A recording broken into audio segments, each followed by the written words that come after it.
New this morning, Utah's unemployment rate is now estimated at 1.9%. And the state continues to add new jobs. We're joined by our friend Nate McDonald with the Utah Department of Workforce Services to break down the latest monthly report for us. The news just keeps on getting better and better, which makes us wonder, Nate, can we keep going lower? That is the big question. And I mean, this is the first time Utah's ever seen their unemployment rate be below 2%. In the last 3 months, we just keep coming in here and saying we're lower and lower. So good question, Dan. What do we do, though, about the worker shortage? We also hear that. We just don't have the workers to fill the jobs that are out there. So that is the hot question right now, and we keep asking that for months. But here's one of the positive things about this is we're seeing such a low unemployment rate while also having strong job growth. So it means we are finding the workers to have 3.7% job growth. But here's the question on top of that. Imagine what our job growth would be if we were able to find the workers. And so that's the big challenge with having such low unemployment rate. And we have low unemployment rate for the right reason. And that's something that I wanted to point out today is really Utah and Nebraska over the last several months have had the lowest unemployment rate.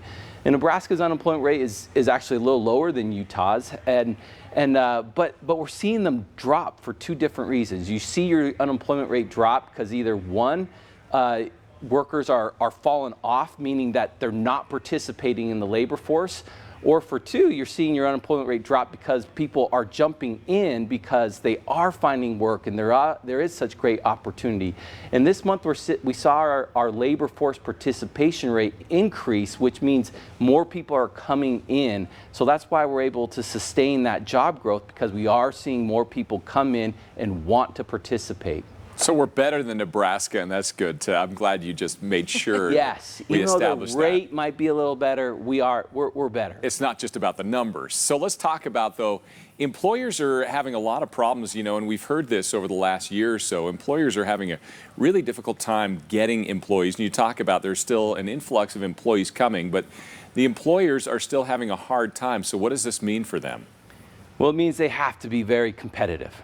They have to be creative. They need to look down and say, okay, are my wages competitive with those who, against not only my industry, but now looking at being competitive with other industries? Because that's what we're seeing happen a lot right now, are people jumping from different industries.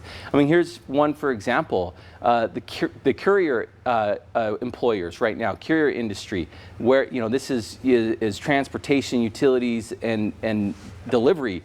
They have seen such a huge increase over this pandemic that they're taking workers from all over the place. And so it's really looking at how can we be competitive across other industries as well with our wages, and not only wages, benefits.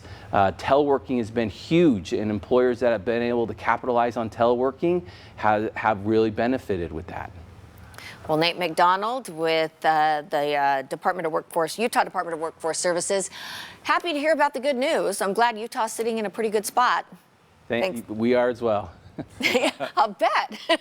Thanks, Nate. Thanks, Nate.